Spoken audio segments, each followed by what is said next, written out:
tuned for sports. Keeping score with Jess and Dean, the dream. It is Sunday, January 21st. Hello, good morning. Good morning. Makeup? Well, yeah. I saw you wiping your eye, a little mascara. Wait. I don't know, you had a little something going on over Do there. I have something coming out? But did I forget that I had makeup on? Are you saying I It looked smudged? like you were kind of wiping your eyes, and I noticed a little above the eyelash there. You got a little makeup. Yeah, I did a little special touch. We're gonna go out to eat today, so I figured I'll look good for the day. I haven't worn makeup all week, so there's one day a week that I figured I'd just like touch things up. You never know who you'll see. I like the sweater. Thank you. Okay, right around Cabral hates the sweater. Well, She doesn't I like the color. Just kind of kill the bottom of the thing because we are YouTubing it now for all the. Yeah, but I like that. I don't like it to be even. I know. It's curling up on the bottom. I know. I like it like that. I don't like it to be like you don't like it uniform. To be like, yeah, it's bothering me. All right.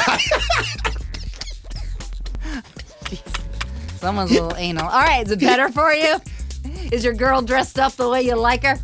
Yeah, it's good enough. It's good enough. It's just is it we got back? to tweak a little on the my right, your left. Yeah, Hey, all right. it's good. Is it right now? You look nice. Thank you. Oh, I'm sorry. I would have done that before we got up on So YouTube. your little half doesn't like that sweater. She's No, not she bigger. doesn't like the color. I like it. I like it too, and it's very comfy. It's Yeah, cashmere. Come on. That's another Seinfeld. I know. That's Red why dot. I said it. That's why I said Don't it. touch Jimmy. All right, so I do have a question to kick off the show. Okay. What was with the text the other night? Because this is where text gets, confusing. Misconstrued a little bit, yes. Because you sent me a text saying, Oaks tonight must be nice. And I said, yeah, why? I was more like, yeah, why? But I didn't do it like that. Like, I was questioning, yeah, why? And then you just sent 2 hearts. I'm like, does he think I'm at Twin Oaks? Because I'm not. Yes. So I said, who's at the Oaks? And he's like, you're like, I thought you were. So Hi. why did you think I was there? All right. So first of all, you know I'm bad with social media or anything, whether Facebook. So when I see don't forget on Facebook the little thing with the stories that you put up there, and those only last 24 hours. So if I see something up there, which I saw basically a Twin Oaks dish, I'm assuming that if it's 24 hours that you're mowing on that thing at current time. I was sharing it from their their so there's page. I was promoting them. There's where the problem lies, that I don't know what's going on. But at that moment, I'm saying to myself, it must be nice. Then I find out it was Antonio's Trattoria earlier in the week. Yes. This girl's living the life over here, which, by the way, I got confused on that one when I walked into work Tuesday to work the PJ's Christmas party. Yes. Paul goes, the Jesses were in last night. So it threw me off. And I know you girls have your little system. It's always on a holiday. You hit up Antonio's. But I'm thinking, because usually I work Wednesdays, I work Tuesday because that was the party. Right. So in my eyes, I'm feeling like it's the Wednesday, and I'm thinking the night before was Tuesday, and I'm like, why would they come in on a Tuesday when they usually come on a Monday? So that's when he said the girls were in. I'm like, oh yeah, the holiday. That's when you said holiday, and I got it. Yeah. Martin Luther King Day, big basketball day. That was good sports day, actually. Yeah, indeed. And I'm glad we're back on the same page. And shout out to Paul for buying a Keeping Score sweatshirt. No, that was huge on Merlino's part. I mean, he was all over it. I know. I'm so proud of him. And I said, all right, well, we'll promote your brother's pizza place. How was he? He was great. Yeah. Yeah. He does the whole thing, I'm not Dean, but we're like, Paul, we love you. And he's just like, I know. So it was good. Yeah, it was fantastic. I can't remember what we got. Caesar salad. Yeah. And then... Short ribs? No, we didn't do the short ribs this time. Oh, we split a chicken parm with pink vodka sauce and rigatoni. And I wonder why weight is coming back on me. I don't know. That's why I'm wearing the turtleneck to cover the double chin. Pink vodka sauce over here. No, you're doing great. Oh, and I saw Christian. It was a great time. So anyway, that's why I wanted to know about the Twin Oaks text. Yeah, that was just me supporting them with a beautiful dish. Do you actually, because I see those stories, and don't they say after 24 hours they get, they dissolve? Yeah. So I'm saying to myself, can you see where I would think that, you're there? Yeah, but if I would ever take a picture of a plate that looked that good, it would be like, I'll teach you when you'll know it's not me. Because you get it now that I'm saying, must be nice, yeah, Oaks? No. I'm over here. I'm over here taking grenades at the Trot, takeout orders, both lines going. I look over at my phone and I see Twin Oaks must be nice. Well, you had the time to look at your phone. Oh, wow. I needed to breathe for a second. Everybody needs a break. Merlino takes butt breaks. He goes out his union-regulated cigarette break. We got to get him a little spray. Yeah, you can totally tell when he goes out. Jess is just he just smoked a cigarette. We love him. It's fine. He supports the brand. I don't care. Yeah, and when he wants that smoke, he doesn't care if he's too deep at the bar, slips everywhere. He's going out. And that's it. He's like, Jay gets behind the bar, whatever. Matter matter of fact, during the PJ's party, it was Tuesday night. It was me, Anthony, and Christian on the party. Okay, Yep. so all of a sudden I go to the bar and Christian's making the drinks. I'm like, all right, so I'm in the trenches back here. What's going on? He let Merlino leave to go salt all his areas from the snowstorm. She took the truck out. He was gone for 45. So I'm like, Hey, it was double what? duty. Yeah. But it was all good. And PJ's had a great time, and it was a good time. Did you Was had win by all. anything this year or no? Last year you won a T-shirt, but you didn't get an award this year. No, there were no. from PJ's. There were no old awards. news now. They had comedians at the end though. Yeah, and they had Paul, They I were think. pretty funny. Those two guys. Pierce and Ace Aceto. Oh. Yeah. How'd you know that? Because I saw it in a picture that Tiff posted. Oh, all right. Yeah. They were funny. Yeah, they're good. Yeah. His name's not Paul Pierce. His last name's Pierce, and I'm messing Well, that he didn't up. play for the C's. I mean, it Oh, wasn't that's why I'm number 34. thinking of it. All Wasn't right, P that's squared, good. but they were No. funny. Yeah, no, they're very good. They're from Funny for Funds, and they do the Comedy Bus in Providence. I gotta look up. I can't. We're gonna have to. Oh, Brad. Okay. There we go. All I right. think they got a kick out of it real quick that like they saw me talking to Heather. Heather had ordered a cocktail, or maybe she said it didn't taste right. I don't know, whatever it was. And then of course, like I'm talking to her as if I'm at PJ's. Yeah. And I'm like, well, I don't know, I didn't effing make it. You know what I mean? It's not. And then the guy's like, he took it and ran. He's like, look at this, the waiter's over here telling the customer, throwing F-bomb. It was a good time. A good time was had by all. That's Paul good. and John were happy, and Good. they're always great, and we continue to build our brand. Yeah, I love that. Yeah. All right, so let's get to it because we're 6 minutes in already and we have a lot to talk about, wow. and that all starts with football. So let's go.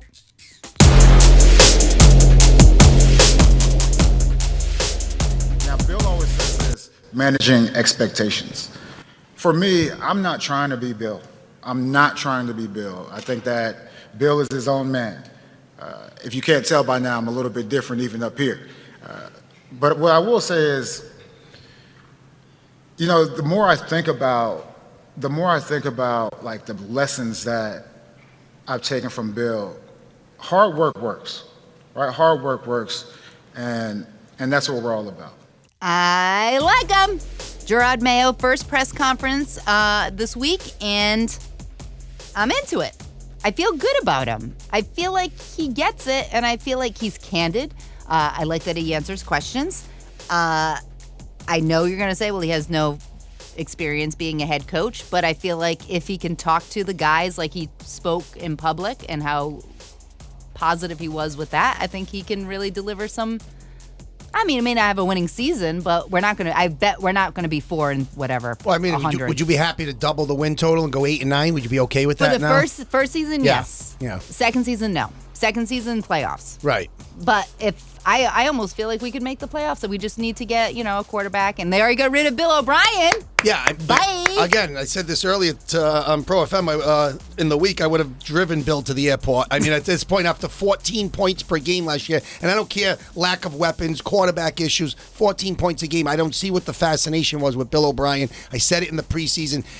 When your number one free agent acquisition is in the offseason is your offensive coordinator, who you had here before. I didn't see the light at the end of the tunnel, and unfortunately, I was correct on that. The Patriots' offense was anemic, and I'm liking the fact that he's gone. He can do his thing at Ohio State, and they can pump points when they're playing lousy teams over there. But I'm looking at a situation now. At least now you're talking about that recycling bin, guys that were there. I'm not looking to bring Josh McDaniels back. I want new blood in here. I want new faces, and maybe someone who was a young kid who was on the staff before. There was some guys. The kid Nick Caley, he's with the Rams now. He was a Patriot a few years ago. There are rumors about a couple of guys that they could bring in, and it's going to be interesting to see which direction Jerod Mayo goes in, because Mayo, I think, does get the fact that, you need to put the ball in the end zone, you need to score points. But do you think Jerod liked working with Josh, because they did work together? So, and it worked when he was there. So why wouldn't you go with what worked? A lot of people go to the recycling bin. Dean, yeah, I've lived the last 15, 20 years there. But anyways, that aside, no, I look at McDaniels, and I know you like him as an OC, and did a great job in New England. What still bothers me, and I know it's separate, but the fact that his reputation in the times that he was at least a head coach in Denver and in Vegas, that he had problems with players. Now, we haven't heard much about that as an OC in New England, which is, it's separate. But he has had a reputation of being a problem with, as far as running a team. Now, he's not going to be running the Patriots, but even running an offensive, to be the OC. I don't know. I don't know. I think I'm all set with McDaniels. I think I'd be happier to see him just go with Bill. Wherever Bill lands, let him go that. Well, let him go Bill will that probably route. pick him because he doesn't like to work with anybody anyone knew. And I guess maybe you're right. Maybe you talked me out of Josh McDaniels because maybe Jerod should just bring in. I mean, how many times are we going to, I get it, we get the recycling bin. It's funny. But, I mean, Bill O'Brien, it didn't work the second go-around. Josh McDaniels would be his third go-around. I mean, there's just a lot with him. Everyone forgets, too, the year that he was supposed to be the coach at Indianapolis. And he got on the plane and got off. Yeah, and they fined him for a year and said, you can't get a job for a year. But, listen, I just think it's time to move on from some of these guys that we weren't that successful with in the first place. And I've moved on from Josh McDaniels. All right, so there is a quick little, it's about a minute clip about Mike Reese talking with Jerod Mayo. Do you want to hear a little bit of that? I do. Jerod, congratulations. How would you describe what your vision is of what the Patriots will look like under your leadership?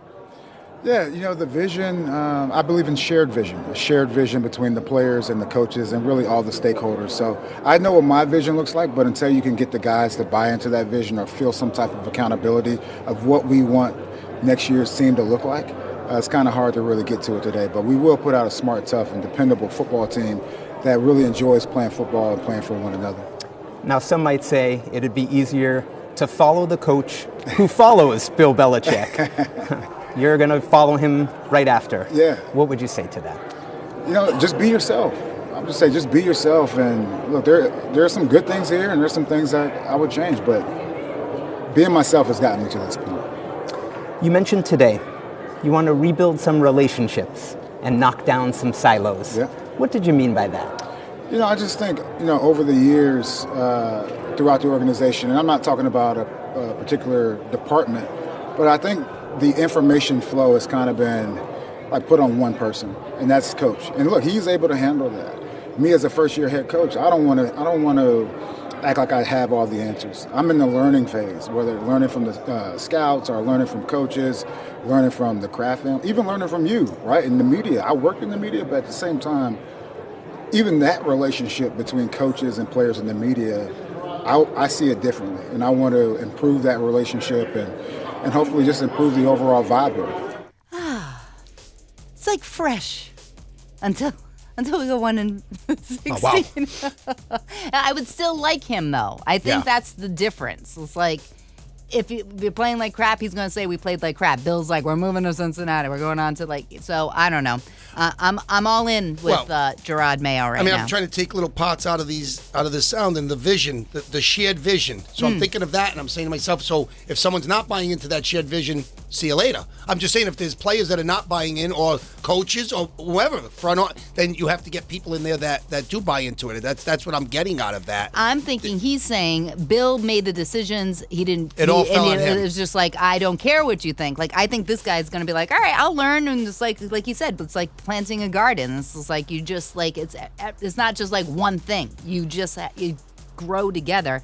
And that's what I like about him. The other one, like Bill's just like, no, we're not going to do that. It's a dictatorship. Yeah. It's Bill's way or the high. Right. All right. So I'm okay with that, but he better have some good people around him. True. So they better get a GM in there. They better start, interviewing people. And there's Matt Groh. He's a holdover from Bill. I'm just saying they better figure this thing out because the draft comes up really quick, and that number 3 pick is crucial. Which, by the way, I know you were happy about the fact that Jerod actually answers questions. That's wonderful because Bill did it. And I know Steve, our YouTube producer, is going to miss Bill's press conferences where he said absolutely zilch. Okay, but that aside, I think Jerod Mayo went a little bit too far with some of the things he said early in the week about the draft. Somebody did ask him about that number 3 pick, and he said we will draft a position of importance. And I believe he meant like the quarterback position. I don't think it was rocket science to figure out they're going QB at 3. And I'm saying that's not something you really want to say. And I know you said, what's the difference? I said, well, with trades that can happen and trading up, trading down, what the Bears might do. Is Harrison going to be there? Are both quarterbacks, Caleb Williams and Drake May, going to be off the board? Is Jaden Daniels from LSU going to be the play at 3? I don't know. Do they go wide receiver and try to get a quarterback in the early second round? Because they do have the 34th pick also. Right. So there's a lot of things that can happen. I just don't think you want to give, you want to tip your hand. And I learned that from Vito Corleone in The Godfather. You just, never let them know what you're thinking. Where most people learn all their life lessons. from The Godfather. What year did that come out? 1977? The first one was 72. Oh, all right. And then the Godfather 2 was 74. By the way, what we have learned from Bill Belichick is that the old ways weren't really sticking. So Yeah. I know from the 1972 mentality, that's what you think works, which we're learning today. You got to be a little more progressive. You got to think differently. And so maybe that reference works for you, but it's not going to work for these kids that are just coming out. Steve, did you watch The Godfather? All right, good boy. All right, so that's Seen The Godfather, hasn't seen Bronx Tale yet. Which one did I give you? Bronx Tale? Is it? Yeah, he hasn't. All right, Get on that, Steve. All right, I mean, but I'm just. it was 3 months ago, but okay, it's hurtful. He probably wants it back. I know too. you're going to produce this show, but you know, it's 2 hours. He had a of wedding last. He had stuff to do, all right, so I'll we give him a appreciate pass. him. Yeah, all right. But maybe it's the new way of doing it. You never know. Maybe that's like when we need more McVeys in the house. Listen, with let's a see. different movie reference, like maybe Fever Pitch or something. I like the. Great movie. I love the press conference. I love everything he said. I like that he's respectful with media. You know, Reese is one of the best. So obviously he's ensconced. He's in there. So and the Tommy Currans and those guys, they're gonna get it. They're gonna get answers. It's gonna be nice for them. It's Terry, gonna be, so it's gonna be fun. It's gonna be interesting to see. Obviously, I would have liked someone that, like I said, has already proven that they could put a product together, and Vrabel was that guy, and they're looking at him now for the Chargers, seeing what Harbaugh is going to do coming out of college with Michigan if he goes. But as far as the Patriot situation, Jerod Mayo is the 15th coach in Patriot history, and we're gonna see how this goes. I'm excited for now, not even the future, for right now, just to see how this all goes. They've got a ton of money to spend in free agency. You just got to get the ball rolling because you're already behind because you know this whole thing kind of just unfolded, and other teams are already that are out of the playoffs that didn't make the playoffs. They're already making moves and getting their team ready for the draft and free agency. Hey, maybe this year I'll take all my Patriots gear out of the trash bag that I have it in the basement. Oh, trash bags! Oh yeah, I put it in a trash bag. Oh, literally tied up on right top there. on top of the Christmas bin. That's where all my Patriots stuff is. We binned it. Yeah. Done. So I mean, my stuff's still on hangers, but I didn't wear any of it. I needed to make room. A lot of keeping score merch. No, it's tough. Replaced it. It's tough. A lot of keeping scores hot right Yeah, now. it is. A lot of merch Come floating on, around. I know. I got to do more reorders. You've been amazing. You've been amazing. People love the merch, and people forget that it's a very comfortable sweatshirt. It's it's like I'm not giving you one of the cheapies. It's a champion. This is legit. We're not messing around here. No, we're not. All right. So, do you want anything else to say about Jerod Mayo? Anything else about the Patriots? You did mention last week about he got a Super Bowl. We talked about it. You texted me during the week. He was a Super Bowl winner. He does have hardware. Yeah. But I do remember it was his last 3 seasons where it seemed like it was always an injury. And I mean has nothing to do with his coaching career coming up, but he did miss the end of his last 3 seasons in the league. He was very injury prone. Yeah. And that year that they beat Seattle on the Malcolm Butler pick at the goal line after they should have given the ball to Beast Mode and Marshawn Lynch. Hey, listen, that Super Bowl he's the one he got the ring for, but he was out. I think by October 16th that year he was done for the season. I think it was a torn pec muscle, and he was a great player coming out of Tennessee. Mayo played his whole career with the Patriots. Small shelf life for some of these guys, but he played I think 8 or 9 years. Had a nice career. And then, of course, did a little bit of broadcasting, and then been on the Patriot staff since 2019. So he's a Patriot. Yeah. That's how I do like that. He's a Patriot. He wants to be here, and let's give him a chance. All right, good. We are going to give him a chance. Now we're going to get to playoffs. All right. We got 2 games today, and I'm excited about both. I don't like that I don't have Red Zone and get rid of the commercials, but whatever. When you got 2 games, I guess you're going to have to watch the whole darn thing. Kicking off at 3 o'clock today, we got Tampa Bay at Detroit. Detroit giving them 6.5. Now, Tampa Bay did not do well the first time they played Detroit this season. Actually, I think they only had 6 points. So how are you feeling about Detroit at home given 6.5? On the Tampa side, I don't think anybody would like to hear, if you're a Tampa Bay Buccaneer right now, if you're Baker Mayfield, if you're Todd Bowles, if you're the players on the team, you don't want to hear the term I'm going to use right now, house money. Because right now I'm saying to myself, this team is just, they've overexceeded anything. I mean, I didn't see this coming. I mean, they got in there, they were in a weaker division, I get it. But they still, with Brady retiring, Mayfield comes in, kind of off the scrap heap. He was, Carolina to the Rams. I think, right? He bounced around after Cleveland, and this guy's, he's going to get a nice little payday next year. But right now, they destroyed Philly the other night. We know Philly folded. We get it. That team was just a total mess. But I mean, do I think it ends? Do I think it ends today? Yes. Yeah. I do. But I think it's still a great story, and I just to see them win a expectations. playoff game, and now they're going on the road. Detroit, who I picked the Rams in that upset last week. It was close. There were a couple of tight calls at the end of that game. You were right for the spread. I was, but a couple of plays late in that game. I know Stafford got whacked in the head, should have been called. Stepped on. And then, of course, and then Puka Nacua got hit, got grabbed by the, that's a first down at the 30. I'm just saying ifs and ifs and ifs, but Detroit gets the win. Soup Campbell, they haven't won a playoff game in 30 years. I mean, this is crazy. This team is like, they've been the doormat of the NFL. This would be a great story to see them continue on. I do like Detroit at home. Jared Goff, 22 for 27 for 277 and a touchdown. I think there was one play in the third quarter where he sort of reverted back to Jared Goff and almost coughed it and put it on the carpet. That would have been ugly, but he got through it. I like it. He threw to the tight ends, of course. Sam Laporta, the rookie, he's been unbelievable, nicknamed by Droop Sammy the Bull, relating to Sammy the Bull Gravano. I hope it's not the same result there, but no, he's been a terrific rookie. He's playing with a hyperextended knee. He only had 3 catches for 14 yards, but did have a touchdown in this game. He's going to be healthier. Look for him to kind of break out and have a big game. David Montgomery, the running back, had a touchdown in this game, and I don't know if you saw this, Jess, but there was something on social media, and I caught something where Montgomery was at a gas station getting some gas, and some lady next to him at the other pump went up to him and went up to him and said, thank you for making my life so much different for you guys winning the other night. Like, it's been so long, and he gave her a hug, and it was just a whole little thing. It was just a really nice little story. Very nice story. So right now, Detroit's suffered for a long time, especially in the football world. It's a great, sports city. But they've struggled. The Red Wings were good for a while. The Tigers were good, but now they're bad. So the Lions and Soup Campbell, I like them at home in this game to march on. I think Tampa's going to give them a little run for their money, but I'm going to pick Detroit in this game. I'm going to go with them as well, and I'm going to probably go with them with the spread. All right, before we talk about Kansas City and Buffalo, I actually have audio from Josh Allen and Patrick Mahomes talking about each other. Fairly good friends, and obviously in the offseason we tend to play some golf together. At least we have in the last few off seasons. But he's a fantastic player. His track record and his resume speaks for himself at such a young age, and one of the greatest quarterbacks to already play this game. You have friends with it. Whenever you almost like when you compete against your friends, you almost want to win even more because of it. Josh is a great dude. I respect the way he plays football and just the guy that he is.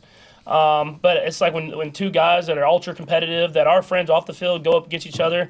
We obviously both want to win because we know we see each other in the off season, and you want to have just a little bit of those bragging rights. Well, you really do. You want to have a little bit of those bragging rights, don't you, Dean? Frog City. Great player, terrible voice. It's tough. Man, he's overall a great guy too. But I was going to set it up by saying Josh Allen goes first, but anyone can tell that Patrick Mahomes went second.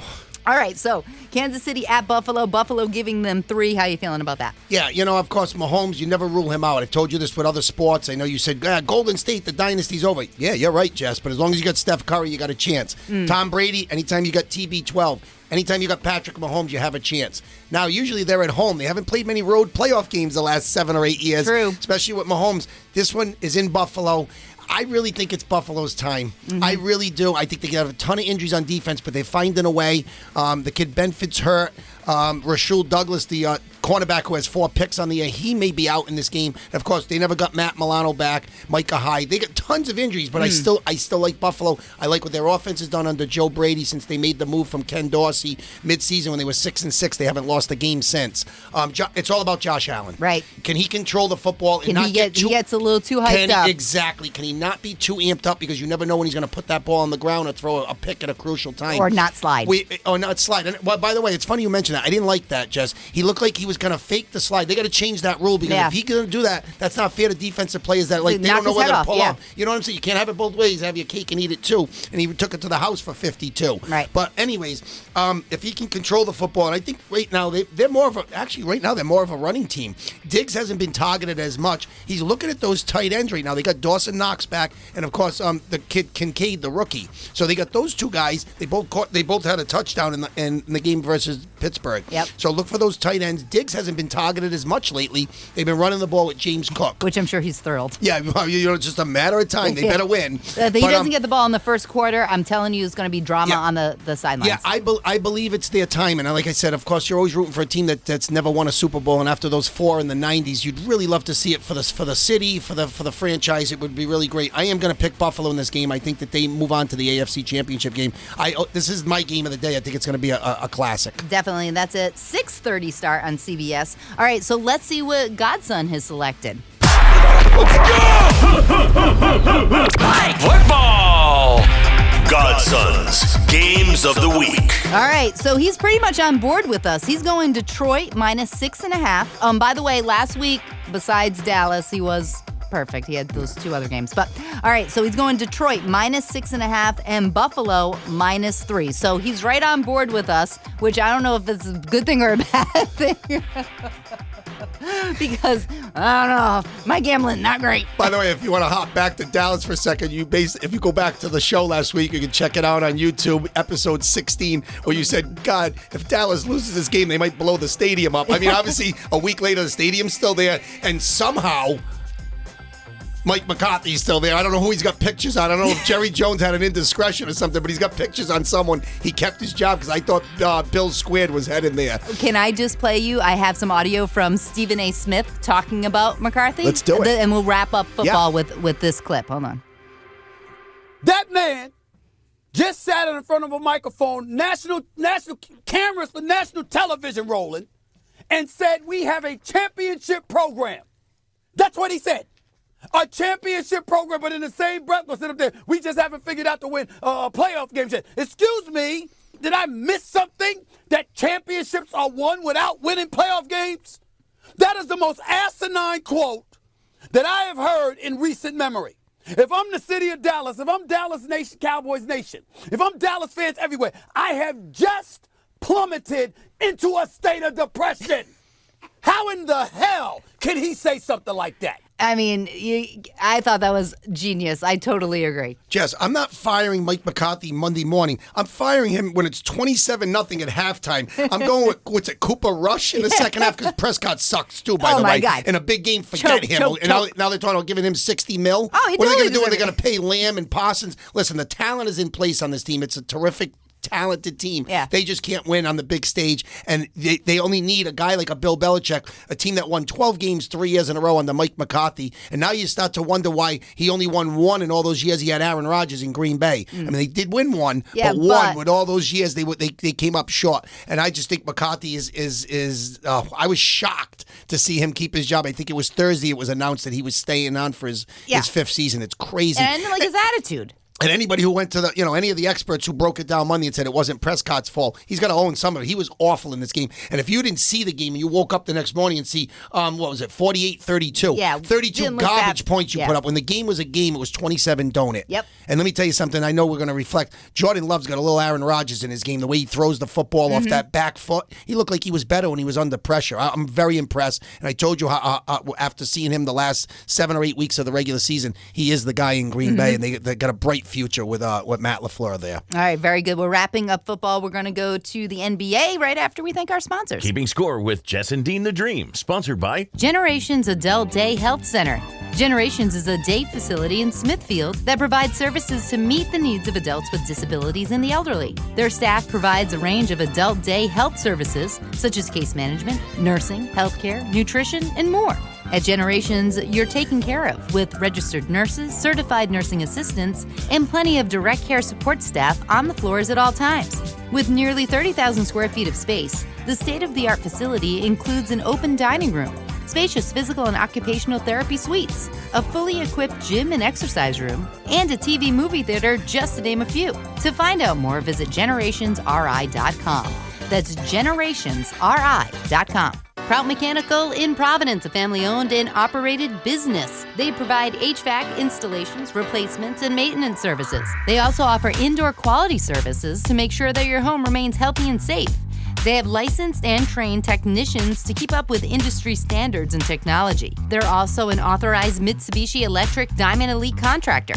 so they can provide the best heating and cooling solutions. So get in touch with them today. Visit ProutHVAC.com. That's ProutHVAC.com, or call them at 487-4343 for a free estimate. Tatum dribbles around it, kick out, fields on a hot by Pritchard, moves into the corner, Horford steps to his left, takes the three, it's online and good. And Al hitting them on the move now? Holiday hasn't missed a three yet, and still hasn't. He is 5 for 5 from three. Boy, if he locks in and starts knocking these down consistently, the better you're going to be going home. Abu-Khalishvili moving into the corner. Barlow wants a three. It's no good. And appropriate enough, the ball ends up in the hands of Jordan Walsh in his first NBA game. The clock hits triple zeros. And the first half of a season that could be even more magical than we thought at the start has come to an end, with the Celtics sitting atop the NBA at 32-9, undefeated at home. They beat the Spurs by a final of 117-98. So I watched that game, and obviously, as you mentioned, it was the Spurs game. I was expecting Wemby to start, but he doesn't start. I didn't see the game because I was working. I taped it and I got to watch it. He starts every game. Maybe he was banged up, but I don't know. But maybe I didn't watch it. Like whenever I was watching, he wasn't in because he looks like a praying mantis out there. I wanted so to I can ask tell you him. because obviously I watched them on Martin Luther King Day. They played the Hawks, and he had no points at halftime. He scored 26 in the second half. And when I tell you literally some of the dunks, it looks like his arm starts at the free throw line with a hand in his face, and it's just the things he can do out there. I'm still afraid he's going to break in half. Yes. But he is very talented. There's not much around him. The kid Devin Vassell's a pretty good scorer, but that team is weak. But it's fun to see him. You're going to see a lot of their games on TV. His first trip to the Garden, he said it was a real experience to be at the TD Bank North Garden. So it was really nice. Yeah, I watched a little bit of it, and that's who I'm looking for. Like I know everybody else on the Celtics are going to be solid. Yeah. But when he gets out there, it's just like he looks.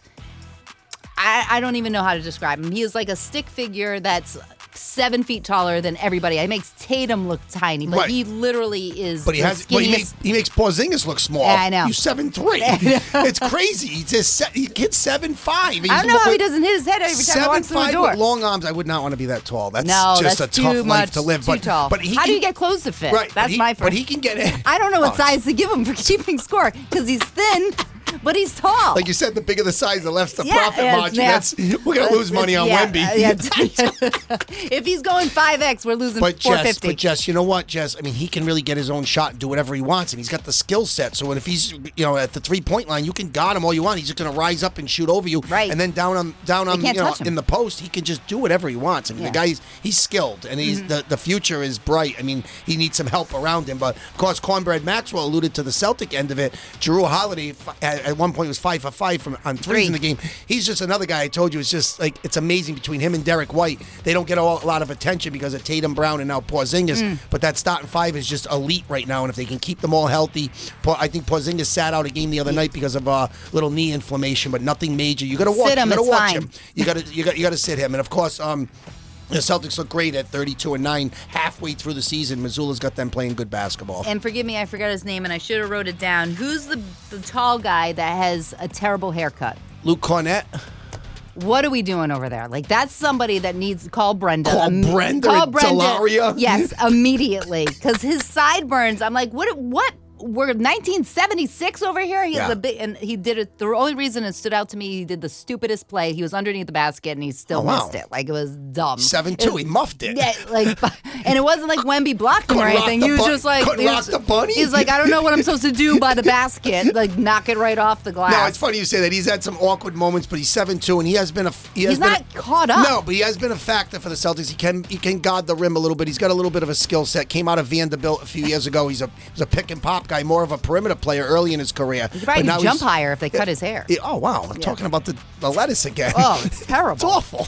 Plus, he has big ears, and that's why he has the long sideburns to cover it. But anyway. We're talking big ears here. I don't know. But no, the Celtics look good at 32-9. And, of course, you talk about him. He's a bench piece for the Celtics. And of course, Brad Stevens is still looking to upgrade that bench. We've heard the rumors, Kelly Olynyk, a couple of other guys, Isaiah Stewart, who's hurt right now for Detroit. How do you feel about Jordan Walsh?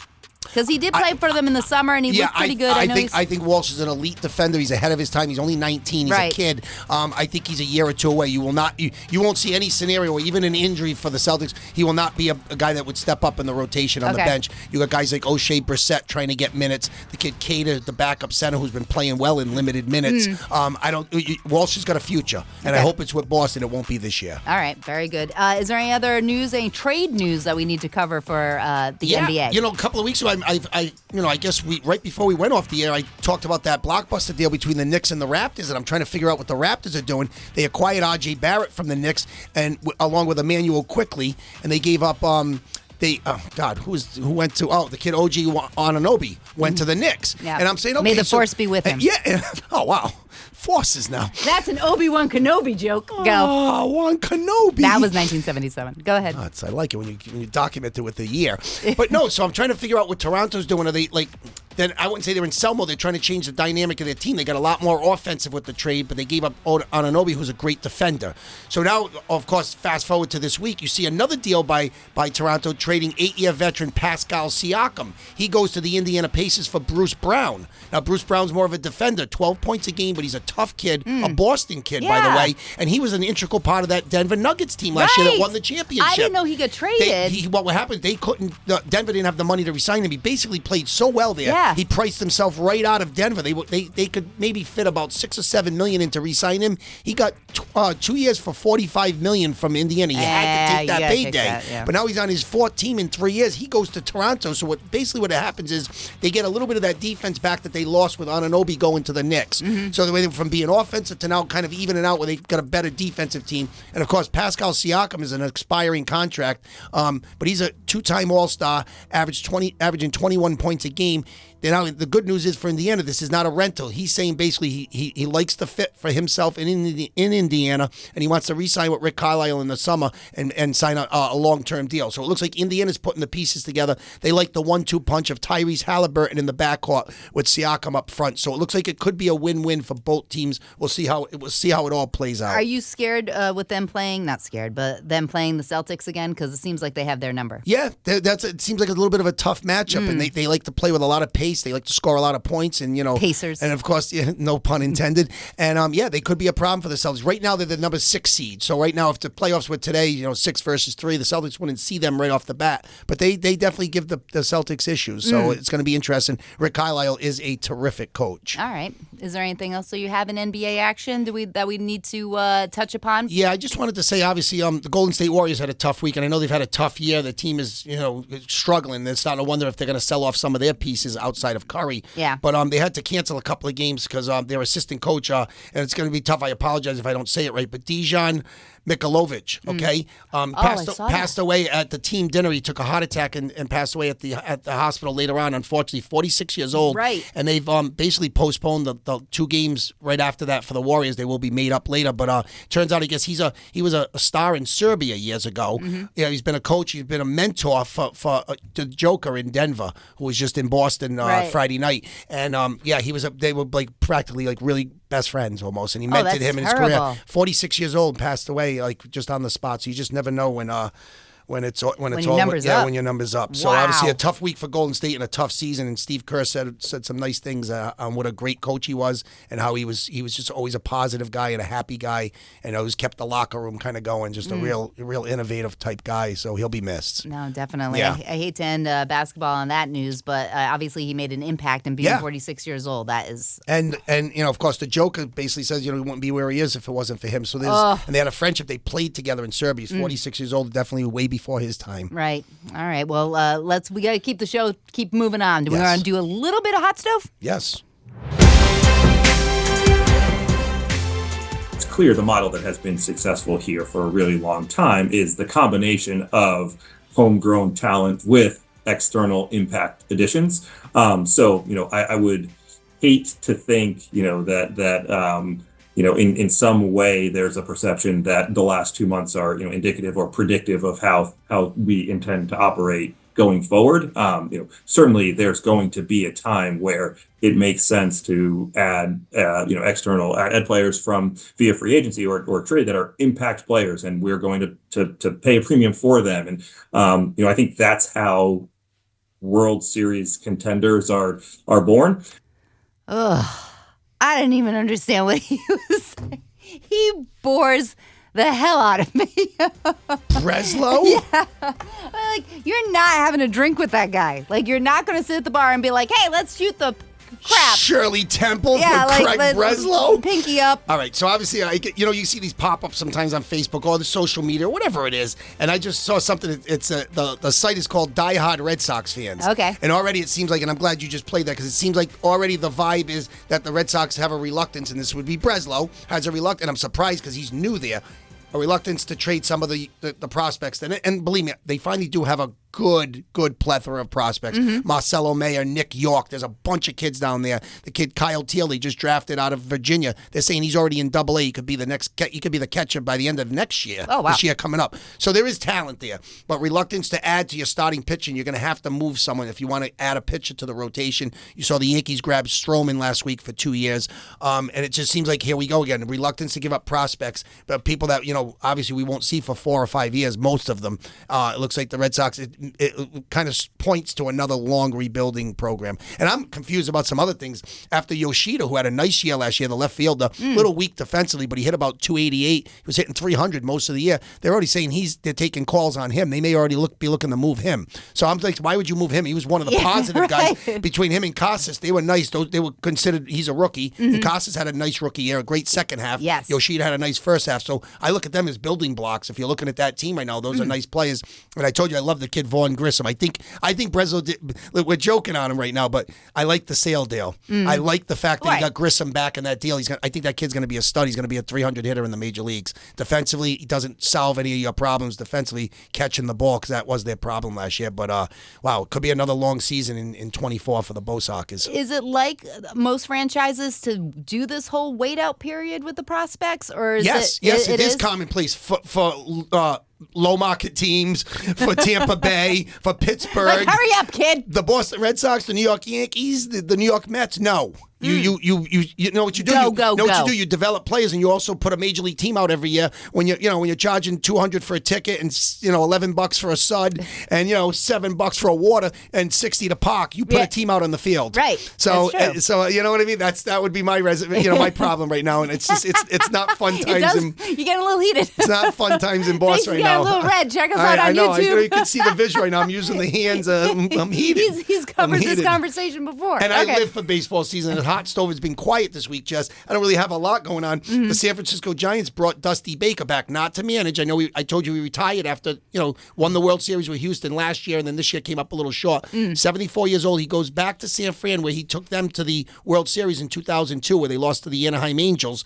He comes back as sort of like a special advisor to the GM. Yeah. So These he'll be guys there in their kind of helping 70s, out. man. They're having the year. He just wants to kind of be a part of it, and he's been in many organizations, but he's been a winner wherever he's been, and he should help that Giants organization. They did make a signing the other day, Jordan Hicks, 4 years, $44 million. He was a closer with the Cardinals, got traded to Toronto late in the season. Red Sox were looking at him, of course. No, didn't happen, and it looks like Are you over $4? And we don't have it in our budget. And it looks like the Giants are going to take a shot and make him a starter, even though he was a closer, throwing at one point about 102 miles an hour. His fastball was up there. That's about yours. Over That's triple about digits. your speed. What time is it?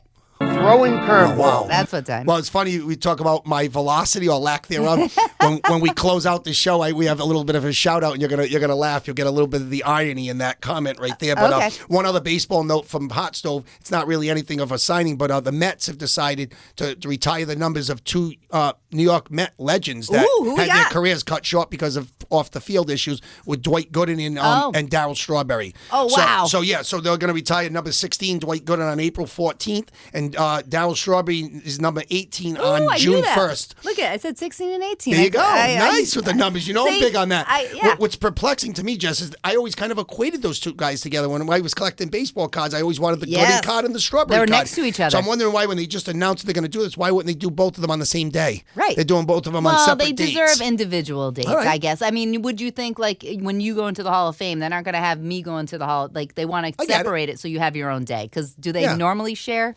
No, I guess it's a good point. I Yeah. just feel like if you're announcing both of them, I just felt like it was. I always kind of figured they went hand in hand. They did. Unfortunately, they did a lot of things off the field hand in hand too. That's why it kind of went sideways in New York. But they did help the Mets win that 1986 World Series. That was a great team that beat the Red Sox after being down to their last strike, 2 outs in the ninth, and came back and broke the Red Sox hot. But when I was growing up, I didn't see anybody better for a short period of time than Dwight Gooden when he came up. I mean, like 24-4 one year with a ERA under 3. 300 strikeouts. He did it all. And Darryl Strawberry, he had the sweetest swing. And both guys ended up being Yankees later in their careers. Yeah, that's what I was just going to say. Yeah, Gooden actually, even though his career was basically done at that point, he threw a no-hitter for the Yankees when he didn't throw hard anymore. He was more of a crafty guy. He was more of a finesse pitcher at the end when his velocity went down. Very lanky. And Strawberry was an important, guy off the bench, DH, kind of, his outfield days were kind of over by then.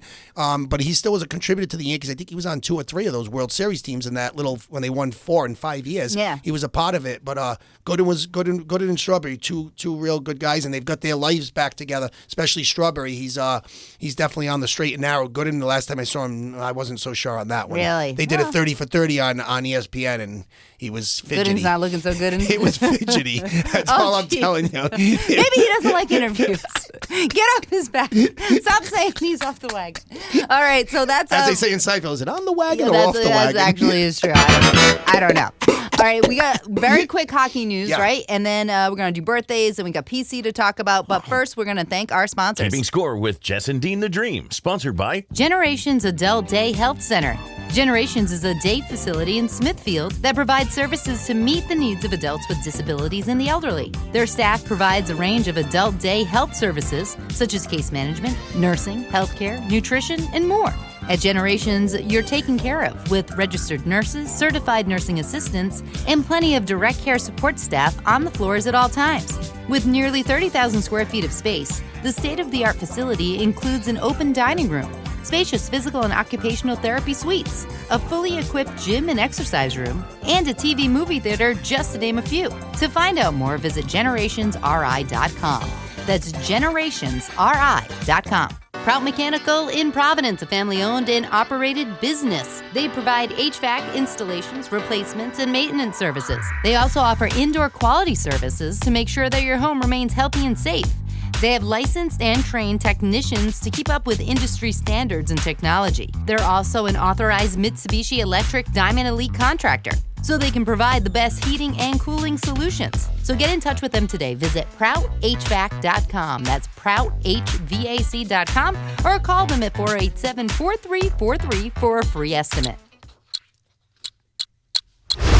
All right, in hockey news, and I saw this come up on Friday, Patrice Bergeron coming back to the Bruins. Is that a rumor? Is that true? Why has he been with the team? What's going on? Yeah, I know about as much as you do, Jess, but I did see that, and I'm not like holding out for that, but I mean, would it be nice to get a little bit of boost from someone that you had for all those years? Yeah, it'd be nice, but and I think it's also one of those things. You always hear this about guys that retire. You don't hear it early in the year. You hear it like mid-season or near the end, where it's like, all right, so he doesn't want to do the grind of 80 games, but he might give you 30 or 40 games. And you saw it with Krejci a couple of times, where there was always a rumor of him coming out of retirement. Yeah. He actually didn't right away, but then the next year did come back and play a full season. Mm-hmm. So this is sort of like the whole, with the Patriots. How many times did Bill call Junior Seau, the late Junior Seau, come play mid-season? I need you for the stretch. Or we always thought maybe Gronk would come out of retirement for didn't want to go through training camp. Mm-hmm. So maybe that's this, and maybe they feel like they're close and they'll be okay. And the Bruins have been kind of turning things around after a little bit of a lull. Yeah, there was a little overtime props. Losing a lot of overtime games. We'll keep our eyes on the Bergeron thing,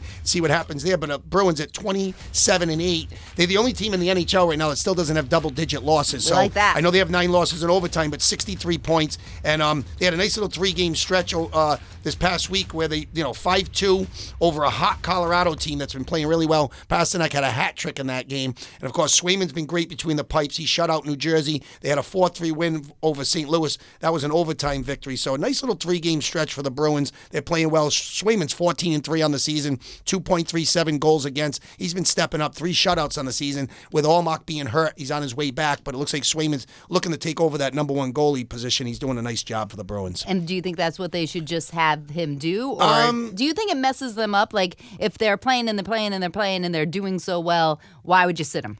Yeah, I think obviously he's stepping up now because he's forced to, because they can use guys from Providence and bring up, but I mean Swayman's been the guy. I think Montgomery's hell bent on keeping the two-headed goalie and kind of splitting them up. So I think when Omach's healthy, he'll be back in there and they'll be splitting the time again, and just and then maybe in the playoffs, maybe you change your philosophy and you ride a hot hand, because I always believe a hot goalie gets you a cup. That's how I always feel about it. And another note, I told you earlier in the year, Jake DeBrusk was a little bit of a slow start, had a couple of issues, and DeBrusk's sort of an interesting kind of guy, but he's up to 10 goals now. He's been playing well. Coyle's got 18 assists. He's been playing great for the Bruins. So I like what the team's doing. The kid Patra got hurt, but he's going to be back soon. Brandon, he's like 18, isn't he? Yeah, it's unbelievable. He'll bounce back. Brandon Carlo, I don't know so much about him as far as his injury. He looks like he's going to be out. He's been hurt for a little bit. So I think the Bruins are going to be fine. I like what they're doing. All right, we got to move along because we got 10 minutes left. So let's get to birthdays. Are you okay with that? I am. It is Sunday, January 21st. Who we got in the birthday department? All right. One of the greatest golfers of all time, Jack Nicklaus, is 84. Very nicknamed nice. the Golden Bear. 18 majors. Obviously, that was where Tiger Woods was trying to catch him. Tiger's 3 less. Tiger's a little bit behind. They probably won't get to that point. But Jack Nicklaus, one of the great golfers of all time. Hakeem Olajuwon is 61. Oh, Hakeem the Dream. Hakeem the Dream. He's the real dream, okay? Well, yeah. I mean, listen. You're a close second. I remember in college when he was playing at the University of Houston for Phi Slamma Jammer, they were nicknamed. All he did was dunk on everybody with Clyde Drexler, and my dad said this kid's gonna be the best. He was averaging about 8 points a game at the time, and he turned out to be, of course, 2-time NBA champ, back-to-back, 94 and 95. I know those were the Jordan years when he went to play baseball, so who knows what would have happened if MJ was around, but he was MVP in 94. He was terrific. Hakeem the Dream. On the entertainment side, Billy Ocean is 74. Oh, Caribbean Queen. Oh, wow. It's aggressive there. That Get came out in out 1984. of my dreams. Those are the 2 songs I had written down. Get out of my dreams, get into my car. 1988, that was the #1 song in the U.S. that came from the movie License to Drive with Corey Haim and Heather Graham. Yes. That was and one he of had to go in reverse the whole way to the hospital so his mom could have the baby. Exactly. Billy Ocean is 74. Reverse works, Dad. And I didn't have Richard Mercer was the father. He was the character actor in that one. Yeah. And Carol Kane was the mother I love who played Carol Zinka Kane. Doblitz on Taxi. Okay? But oh my God. She was also in A Princess Bride. All right, go ahead. And I got one show that aired on this day, 2013, was called The Following. It was a Fox show with Kevin Bacon. Yeah, that was good.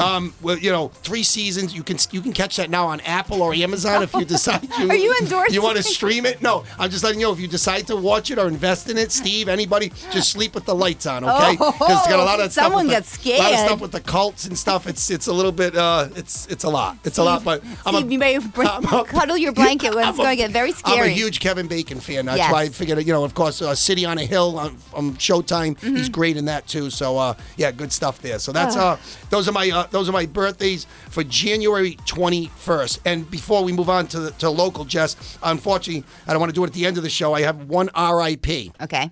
From it's a former Seinfeld guest star, one of my favorite characters of all time. Okay.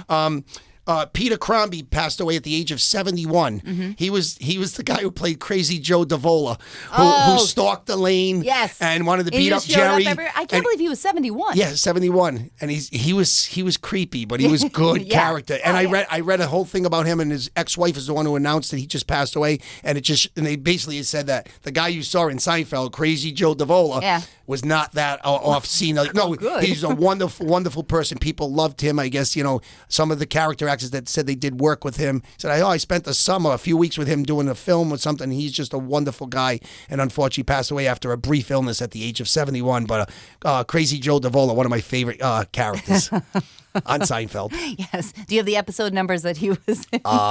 Yeah. Yeah, obviously. All right, we're going to get to some local stuff. We're going to talk about PC. I got some audio from that. Carter drives left, goes right to the hoop with a layup and a score. Again, that defense is non-existent. Stolen by Carter. Carter stole it, goes back up with it, can't get it, and got fouled with 7.8 seconds left. Devin Carter turning on the whirling dervish activity. Duval, high screen set by Castro. Alley-oop to Castro, who flushes it down on the pass from Garway. Nice. Providence will snap a 4-game losing streak and get a true road win in the Big East, 100-62 over the DePaul Blue Demons here in Chicago. I watched till halftime, and I'm just like, the These boys going to step up or what? All right, well, first of all, we'll piggyback off the sound there. Devin Carter's been amazing. Yep. Obviously, 25 points in this game. He's third in the Big East in scoring at 18 a game. PC, I'm just so happy for these kids. They've had a tough run without, of course, Hop in there. They've loses of 4 straight. They get off the schneid here. And, of course, you know, when Rafael Castro actually finishes around the basket, you know it's probably the fact that DePaul is god-awful, okay? And, of course, Devin Carter has done everything this year except sell popcorn. If he sold popcorn in that game, there was nobody in the stands. So I don't know if anybody's going to any games in DePaul. It was 3-14 on the season, and they haven't won a game in the Big East. But listen, PC needed a victory just for confidence. Yes. They've got a tough stretch. You got Seton Hall next week on the road. They need to steal a win there because, of course, Ed Cooley brings Georgetown in next Saturday to the AMP. It's going to be crazy. That's going to be nuts.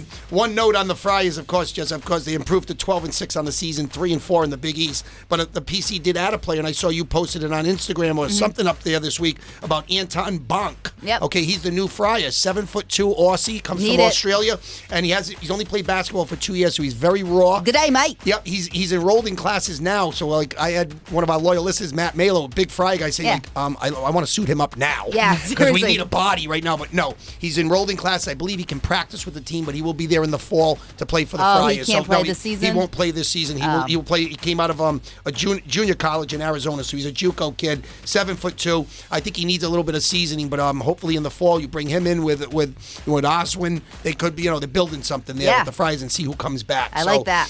So the Friars, hopefully they're off the schneid and good things, good thoughts and good feelings for the Friars. And I did see Carter score his 1,000th point. Yeah, no, Devin Carter's terrific. Unfortunately, there's a mock draft that's got him going 12 in the NBA know. draft right now. He sees that. It's like, see ya.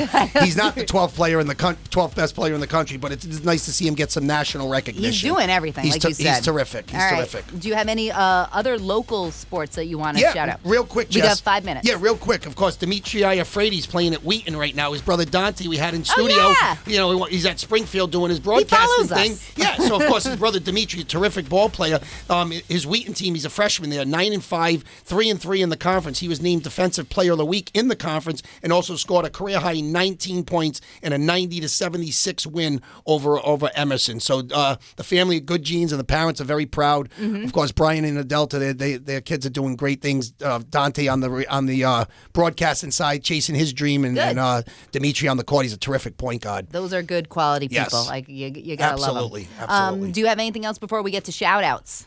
Because we're wrapping things up. You ready? This is it? All right. This is it. Because I'm very interested on, you didn't tell me what it was. You said there will be a special shout out at the end of the show. Leave me 5 minutes. So here you go. Yeah, so obviously the key to it all is if I can execute it, because it's always dicey, okay? No, so I guess you can see on Facebook, Jess, when you promote the show all the time and the brand, some people make comments. So obviously when you see the comments from, say, my people, you see them also. You can see those. So there's a loyal listener of ours, Steve McManus. Okay. So he's been following us. He followed me when I was doing my podcast in the cave a couple of years ago in the basement. The cave is sweet. Yeah, but Steve should come to the cave.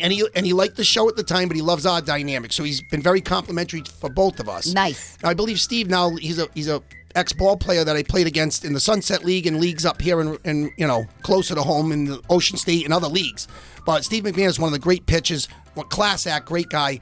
But so he's been also giving compliments about our show. I believe he lives in New Hampshire now. Okay, we could mail him a sweatshirt if he wants to purchase one. So this is what I got from him last week. He said, great shows, I love it. He said, I have tuned in, I love the angle you guys throw out. I got some of my NH, so I'm assuming New Hampshire buddies, he must have moved to New Hampshire, listening. Great job, proud of you. Oh, that's super nice. I mean, that meant so much to hear that, but he took it a little bit further, okay? And I said, thanks, Mac, we appreciate the support very much, okay? So now he takes it and goes with it, and now, of course, if I can actually execute this, he puts up a blog or something every week about weather and winners, and he gets into this whole thing of he's predicting the weather or stuff that he does and whatever, his little thing.